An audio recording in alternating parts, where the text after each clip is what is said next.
3 years. That is how long WATA Games has now been in business grading games for us avid collectors. 0 is the number of public population reports that have been published. At what point is it not okay for there to not be public population reports? Why the hell weren't they just public from the start? Today's discussion is going to be on WATA and VGA and about the lack of transparency that exists in the graded video game world. And let me be very clear about something. This lack of transparency doesn't affect me nearly as much as it affects you. You, the new person in the hobby. You, the person who's trying to make good buying decisions based on the limited amount of information that actually exists for you. You guys are the ones who get screwed over by this, and the lack of transparency with population reports makes it very easy to do so. Before we get into all of that though, let me just tell you a story about myself and illustrate how population reports can be used to make decisions, especially when you're new to a market. So despite what you guys may think, or maybe how I present myself, I'm actually quite risk averse. When I make buying decisions, I'm always looking for limited downside, not potential upside.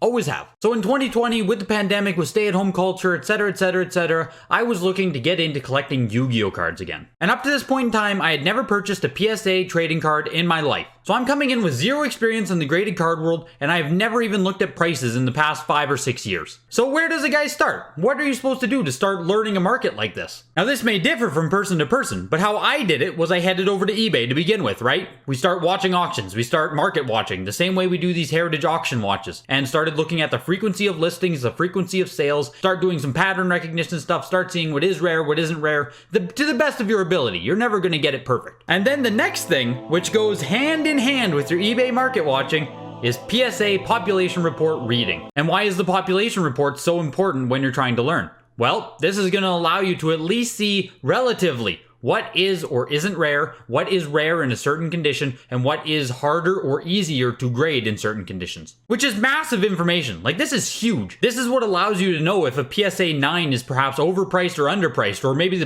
PSA 10 is far more rare than the market appreciates. This is what allows us to know that Evolution's Charizard is extremely difficult in a PSA 10. No one can try and trick you and say, oh no, it's not hard to get the PSA 10. The population report tells us exactly what we need to know regarding this. You get to see not only how many are being submitted for grading, but how many are coming back as 10s, 9s, 8s. You get to see the relative difficulty in the grading process for that specific item. So like I said, I don't like putting in a lot of risk. I don't want the market to flood with an item. I don't want there to be a huge excess amount that exists. So when I was looking to buy my first Yu-Gi-Oh card, I wanted a card where there's a low likelihood of more entering the market, and there's also not a huge existing pile of this card already graded in PSA 10 condition. So after about a month of research, looking at auctions, looking at prices, looking at the relativity of pop reports versus the price they're actually selling for, I finally made my first graded Yu-Gi-Oh card purchase. And it was this card right here that I bought. A first edition PSA 10,000 Dragon, and at the time I paid 1,400 Canadian, which is a bit below the all-time highs that it was selling for at the time. Based on the numbers, I felt really good that there weren't going to be a whole bunch of new ones to hit the market anytime soon. There aren't going to be a whole bunch of new ones to get graded by PSA in 10 condition anytime soon, so I took the risk on that.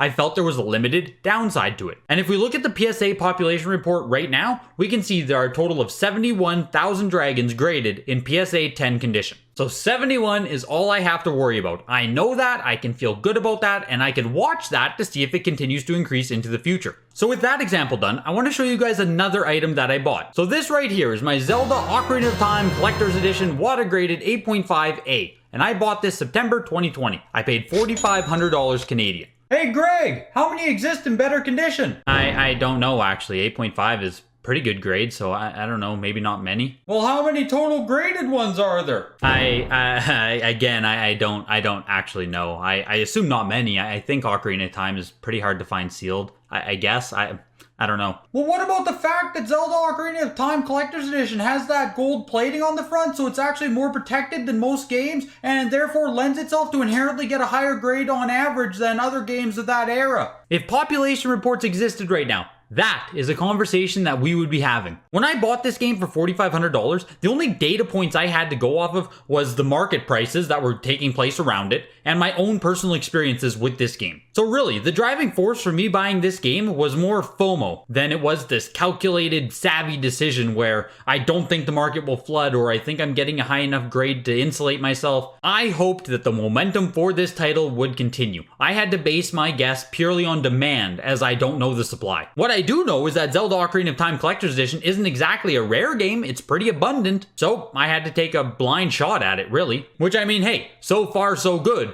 But will a population report being published really change the perception of this title in the future? I don't know. That's the possibility that exists. Alright, so now you have two different buying scenarios to consider. One that has population reports and one that does not. So now let's really get into this population report debate and talk about who it negatively affects and show it in a real example. So the people that this negatively affects the most is anyone who is new to the market. It doesn't affect me nearly as much as it affects you. I have knowledge, I have information, I have experience. You don't. Without extensive watching of the markets over months of time, you're basically blindly guessing that the price something is going for right now is a very justified price that is established. It's not just blind bidding, which unfortunately in video games, a lot of it is just blind bidding. You may have some sales data to go off of, but you have no confidence as to if the game in question is actually a rare game. Does it actually have a low population count? Does it actually have a low population count in high grade? And the market has already shown multiple mistakes due to this lack of transparency. I just want to throw some numbers out there for Atari 2600 Spider-Man. And some of you might already be familiar with the story I'm going to paint with this, but if you're new to this, pay attention because this is actually pretty insane and shows why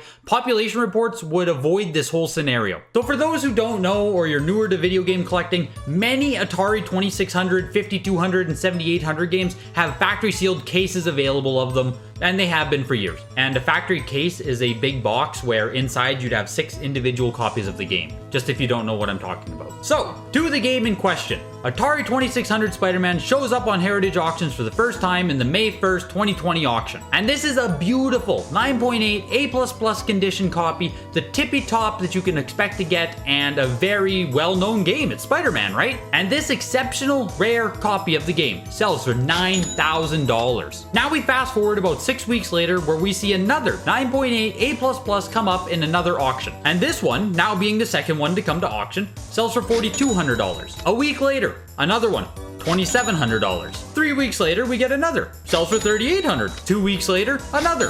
1 week later, another. Since that May 1st, 2020 copy sold on Heritage Auctions, there have been 21 9.8 A++ Atari 2600 Spider-Mans offered on Heritage Auctions alone. If we look at all of the copies of Spider-Man that have come up since then, there have been 42 total copies, all in the 9.0 to 9.8 range that have come up on Heritage Auctions alone. Do you know what this number tells me? Factory cases of Spider-Man on Atari 2600 are being submitted for grading and then consigned to Heritage Auctions. And guess what?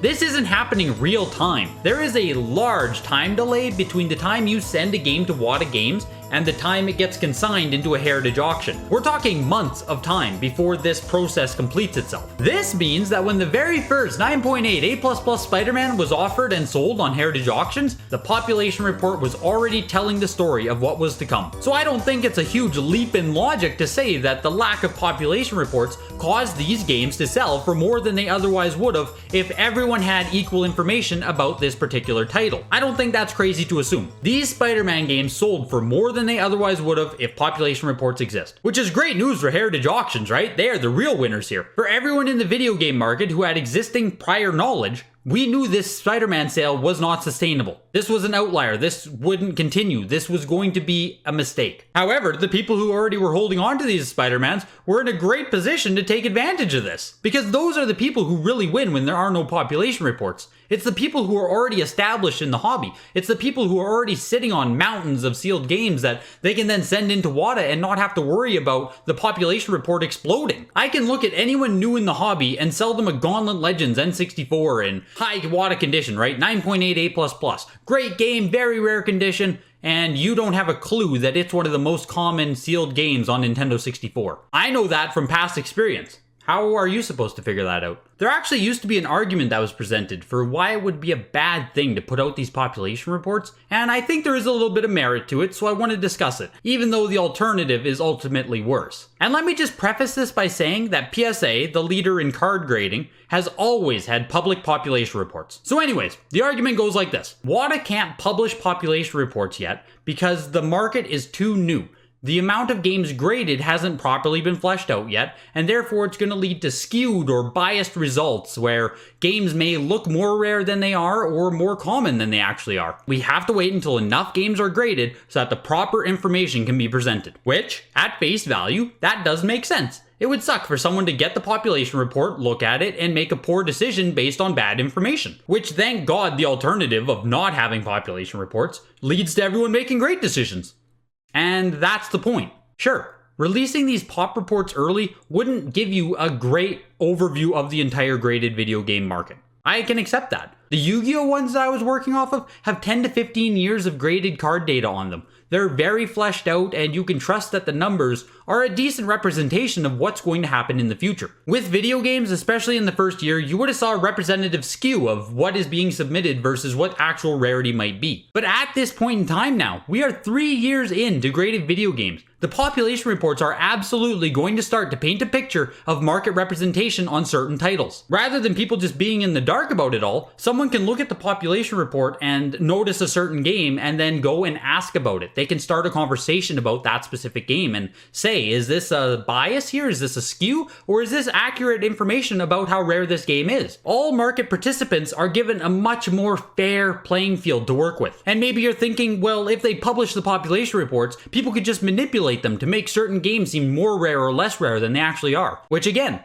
yes, they could. But you know what's even easier than manipulating a published population report? Not having to care about a population report. Being able to submit 50 copies of Spider-Man on the Atari 2600 without raising any red flags anywhere in the market. That's way easier. Having a published incomplete population report versus having a hidden one, neither scenario is perfect. But at least if the information is published and it's public, then it's up to the market to decide and people to decide how they want to take this information. If any person or any group of people want to go and manipulate the population report after that, that's up to those people, and it's out of the hands of the grading company. And I know I've been mentioning WATA for most of this, but VGA is the exact same. VGA used to give you specific requests for population reports if you sent them an email, but I don't even know if they respond to those anymore, and it was never a great way. You could basically request 3 population reports a day. It made no sense. Just publish the damn report. At least with published reports, then the grading companies are acting with transparency. With the information withheld, people can start looking at VGA, WATA, and other grading companies as being the cause of the manipulation. The reality of the situation is that the market is beginning to mature.